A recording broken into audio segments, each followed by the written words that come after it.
You found it. Your home for the best content on your favorite team, the Fighting Tigers of LSU. Do us a favor. Subscribe to the channel. Leave your comments below.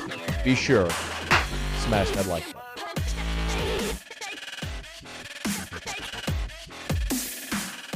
LSU, we know their bowl destination. Tigers are headed to Houston, as we assumed was a real possibility. It seemed like in the final week or so. The Texas Bowl and the Birmingham Bowl really seemed like those were going to be the two options for LSU. And as it is, Auburn goes to the Birmingham Bowl, and LSU will go to Houston for the Texas Bowl, where they take on Kansas State. Tigers and Wildcats have met just once before in their history. It was the second game of the 1980 season, where LSU won 21-0 in Tiger Stadium. Two programs have not met since. So in my lifetime, LSU and Kansas State have never played. So for a lot of Tiger fans, if you're under 40, 41, you've never seen LSU play Kansas State. So if you're under 50, you probably have no recollection of LSU playing Kansas State. So one of the interesting things about a bowl game, right, is you get sometimes these sectional matchups, and which can be really interesting. Now, there's a lot of questions around LSU going into this bowl game. Same with Kansas State, as a matter of fact, which we'll get to. But Brad Davis is going to be LSU's interim head coach for the bowl game. All the while, Brian Kelly is looking to hire new staff. And so, Brad Davis was asked, if you could play 18, please, if he foresaw any more staff changes before the bowl game. Here's what he said. We'll deal with that when we get to it. You know what I mean? Right now, the guys are here, so we're going to proceed. I, as the interim head coach, I will have a contingency plan for anything that comes up. We're going to coach this team. We're going to put a good product on the field. We're going to plan to win. Basically, if any other coaches let go or take another job between now and the bowl game, they'd have an analyst or somebody just step up into that role, which is a very real possibility, because the greater consequence for Brian Kelly for this LSU program is not the Texas Bowl. It's getting the staff in place and this recruiting class finished for 2022 and beyond. So you're kind of serving two masters right now, which is a difficult spot to be in, but they got to make the best of it. Now, Brad Davis did talk about what the plan was, elaborated there, on what the plan is for the next few weeks as they finish off this recruiting class and they start to get ready for this bowl game. We wrapped the season up, and then currently right now our players are doing academics, right? They have finals next week, and so that's a big deal for our guys. We wanted to give our guys a little bit of a break. They've had a long season. There's been a ton of adversity, and so really just giving our kids a chance to catch their breath. And so this next week will be finals. There'll be a discretionary week in terms of them utilizing the weight room and things like that. We'll ramp up here on Saturday. This upcoming Saturday, we'll start practice. We'll start our preparation for Kansas State. The big piece for us right now is utilizing this time to develop our younger players. We want to focus on fundamentals. We want to really focus on continued growth and really take this time to get our team no distractions. The game is going to be what's the main thing. You know what I mean? Nothing else at this point really should take away from our kids' preparation. They know what's happening going forward, all those things. Right now, it's finishing this season. It's sending our seniors out the right way, and that's what we're going to focus on. The game is more a glorified scrimmage. The 15 practices, that's where the value lies here, because that's where Brian Kelly and this new staff, however it's comprised, gets to start to look at this roster and get to know and see who's going to be there for this team moving forward and what it's really going to look like.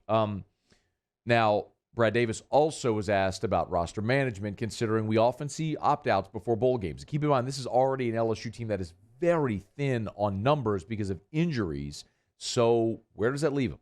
Obviously we've been beat up this year, right? We've been snake bit a little bit. And so with the date, the January 4th bowl date, that'll give us a chance to get some guys back, which we're happy about. In terms of players opting out, in this climate, it's something that's not uncommon. But at the moment, we haven't had that cross our desk yet. So, if we do have players who choose to opt out, we'll respect their wishes, obviously. But we'll address that as it comes time to. Right now, the kids, they got the news this afternoon. They were super excited about the bowl game. We're going to go out there and play to win. I do like the idea that this team, which has dealt with opt-outs and COVID and all that junk, gets an opportunity to have a reward of some sort. They played hard. They won their last two games. They reached bowl eligibility. Now they get a little bit of a reward. On the flip side, Kansas State has had similar adversity. They've dealt with injuries. They're 7-5 on the season. They have replaced their quarterback during the season also. But Chris Klieman, the head coach in his third year at Kansas State, talked about what it's like to play a program like LSU. Yeah, not far removed from a national championship, and so much prestige and history behind LSU football. And it excites me. I know it's going to excite our staff and our team to be able to play a high caliber SEC team that everybody's talked about, heard about, and it'll be a lot of fun. It'll be a big challenge because they have tremendous players, and I know they have a coaching change going on, but they got a bunch of kids that have a lot of pride and want to finish out with a win, just like we do. Kansas State has a coaching change as well. Their offensive coordinator, Courtney Messingham, was fired 3 days ago. And so they're going to have an interim OC going into the bowl game. Here was Klieman on the decision to fire his OC over the weekend. Something that I thought long and hard about, and took a week myself after the game. I didn't want to make any quick decisions, but I thought about it long and hard. Was on the road for all last week, which probably helped me get away and clear my mind and decide on what's the best thing for Kansas State University. And came back and had a conversation with Gene, and it was my decision that I thought we needed to make a change. That was very, very difficult, as you can imagine, as close as Coach Mess and I are. But I came here 3 years ago to get a program ready to go compete for a Big 12 championship. And this is not about Chris Klieman. It's not about Courtney Messingham. It's about Kansas State football. And I felt we needed to make a change, so we did. And here was Klieman on the interim OC plan there in Manhattan. Well, I'm excited for Colin and the offensive staff, but I know we're not going to reinvent the wheel in 3 weeks, and I don't want him to think I'm judged solely on what happens here in this 3-week prep and one game. And so for me, it's more the leadership, the organization, how he interacts with the coaches, players. I'm going to kind of be a fly on the wall a lot with those offensive coaches to see, the plan that they come up with. And I know that we had a meeting this morning with the offensive staff. They're excited about the challenge, and we didn't know the opponent, didn't know where we were playing. So we'll be on the road this week again, and then we'll start that preparation next weekend. Keep in mind also for LSU, with Tommy Moffitt being let go and his entire staff, I don't know who's going to be the strength coach for this team, who's going to lead workouts going into the bowl game as well for LSU.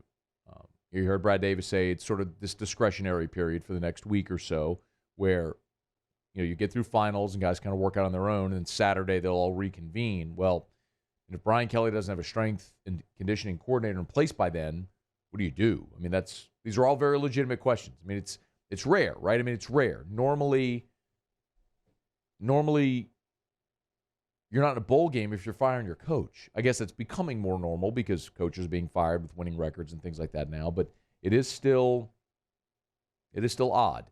It's unusual territory that LSU is going to have to navigate here. I mean, the last time something like this happened was in 2004 when Nick Saban left for the Dolphins, and he coached through the bowl game, of course, because the NFL season was still going on. So Nick coached through the bowl game and then left after that Capital One Bowl. They hired Les, and Les was fired midseason. Ed was the interim and then got the full-time job before the bowl game. So nothing really changed. It's been 16 years since LSU's gone through this type of a situation, and not even really comparable because the coach stayed through the bowl game. So we'll all navigate it together and see where it lands. But LSU and Kansas State are going to play in Houston, Texas on January the 4th at 8 p.m. on ESPN.